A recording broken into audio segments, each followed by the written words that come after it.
చెప్పండి సార్.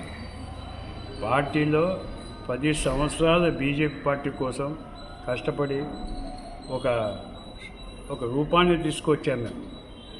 తర్వాత మొన్న జరిగిన ఎన్నికల్లో బీసీ వర్గానికి సంబంధించిన వాళ్ళకి టికెట్ ఇస్తే మేము కూడా మనస్ఫూర్తిగా ఆయనకు సహకరించి ఎన్డీఏ గ్రూప్కి సంబంధించిన అందరూ కలిసి నాయకులు ఆయన గెలుపు కోసం ప్రయత్నం చేశాం. ఆయన ఆ గెలుపునే ఒప్పుకోవడంలే. ఆయన ఎంతసేపు చెప్పినా నాకు ప్రజలు ఓటేశారు, మారిపోయినారు. అయ్యా, నీ విషయం మంచితనాన్ని నీకుండే క్వాలిటీస్కి మేము అక్కడ ప్రచారం చేయడం వల్లనే ప్రజల్లో మార్పు వచ్చి ఈరోజు మూడో వ్యక్తి కావాలనే వ్యక్తి విషయంలో మీకు ఓటేసి గెలిపించారు. కనీసం మీరు గెలిచిన తర్వాత ఎన్డీఏ కూటమికి సంబంధించిన నాయకులను పిలిపించి, అయ్యా మనం రాబోయే రోజుల్లో మంచి కార్యక్రమం చేయాలా, ఆదోని అభివృద్ధి చేయాలా అనే కాన్సెప్ట్తో మీరు మాట్లాడారు. ఆ పాపానికి నువ్వు పోలే. నేను చెప్పిన వాయిస్ కూడా నాగలాపురంలో అదే చెప్పడం జరిగింది.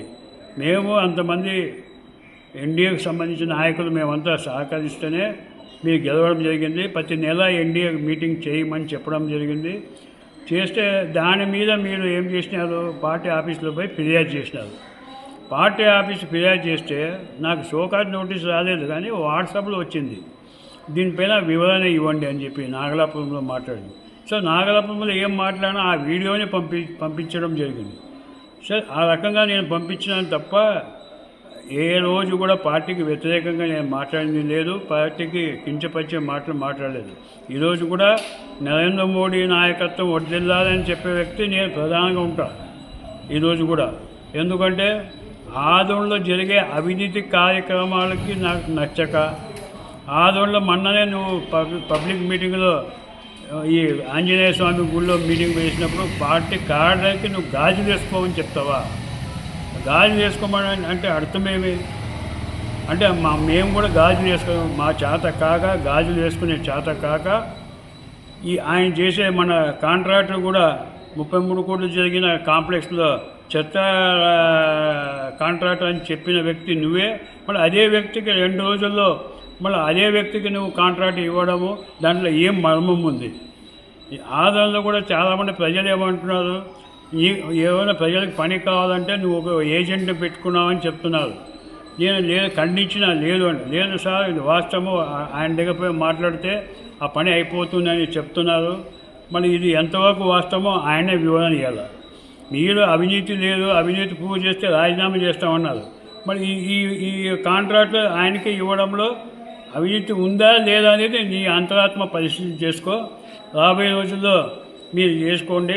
ఇవన్నీ పరిపాలన చూసి నాకు మనసు కలత చెంది నేను ఈ గాజులు వేసుకోవాలనే కార్యక్రమం ఏదైతే చెప్పినారో అందుకే పార్టీకి ఈ ఆదోని రాజకీయంకి రాజీనామా చేస్తూ చేస్తున్నాను. అంత తప్ప వేరే ఏం లేదు.